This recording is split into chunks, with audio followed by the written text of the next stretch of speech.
Now let's come back after we've talked about these paradigms to look at Medina and to look at the background that Imam Malik came out of. Imam Malik was born in Medina. His father and grandfather were from Medina. He passionately loved the city. He never left it except to go to Mecca. His whole life was between Mecca and Medina. He didn't go to Iraq. He didn't go to Syria. He didn't go to Egypt. You might think that because he was like that, he probably didn't know very much about the world. What would a man like that know about Syria? What would a man like that know about Spain? What would a man like that know about Saharan Africa or about Central Asia? But when you look at Imam Malik's books, especially this beautiful book, the Mudawwana, which is an incredible book, you find Malik talking about Spain and Portugal and Sicily and Nubians in the desert of the Sahara and Central Asians and the Prince of Tanja or Tangiers and so forth. He talks about all of that. Now, how would Malik know about things like that? How could he, in Medina, possibly know about things like that? He doesn't go anywhere, but everybody comes to him. In his day, Medina was one of the most beautiful cities on earth. It was wealthy. It had buildings that were 5 stories tall, built from excellent rock. It was clean. It was neat. And it was filled with life. It was, after all, one of the most important cities in the whole civilization of Islam. And the governor of Medina, you could be sure, was somebody who would be right at the top. You know, he would be somebody very close to the caliph. So Medina was prestigious. And not only that, but people were coming there every year. They come there to make pilgrimage. And then after the pilgrimage to Mecca, they come to Medina. They always do. To the extent that people who made pilgrimage and didn't go to Medina was regarded to be ominous. How could you not do that?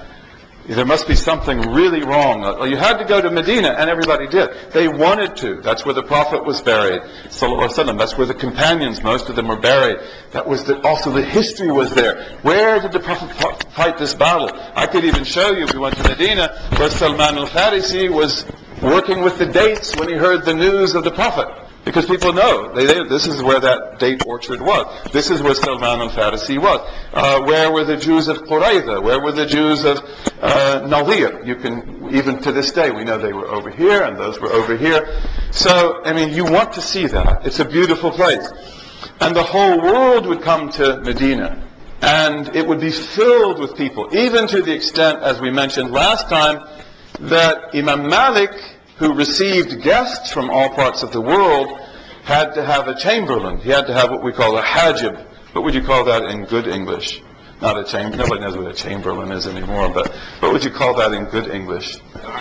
It's sort of, he's not just a guard, because he's really big stuff. That, like you say, okay, you won't let me in, but would you take this letter to Imam Malik?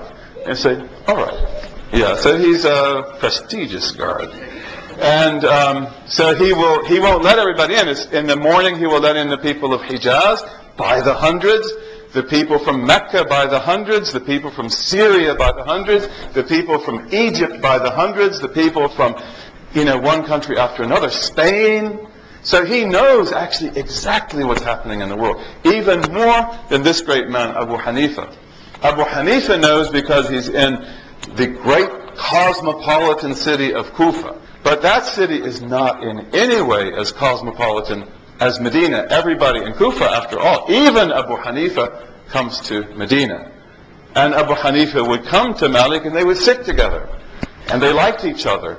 And Malik was big, he was tall, and he looked a lot like Umar. Because in those days people knew what Umar had looked like.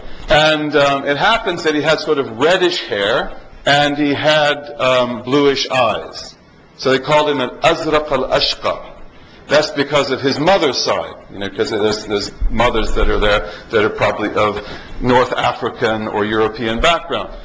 And Abu Hanifa would say that no one in my life has made me perspire like al-Azraq al-Ashqa.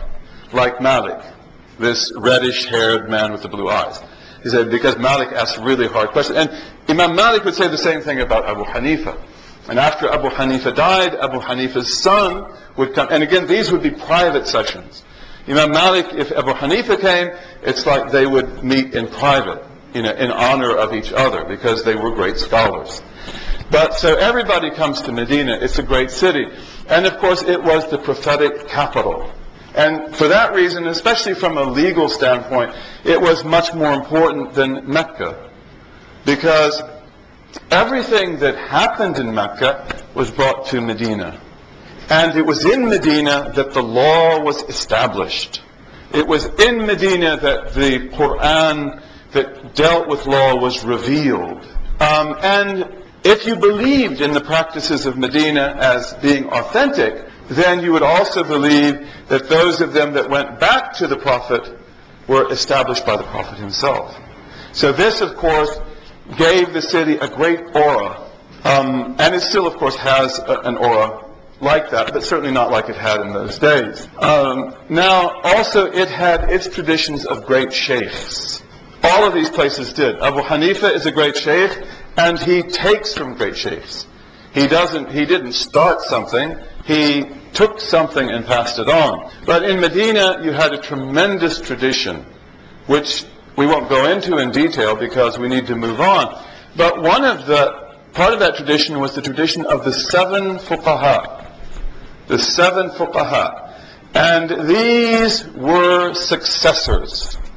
Okay, you know what successors are. That's about probably the 10th time I've used the word. What would you say a successor is? Tabi'i. So the successor is a tabi'i. If I said tabi'i, you would know. The successor is a tabi'i, meaning that the successor is which generation? The second generation. Okay, this is the generation that took Islam from the companions. And then you have the successors of the successors, atba'u tabi'in, who are those who took Islam from the successors.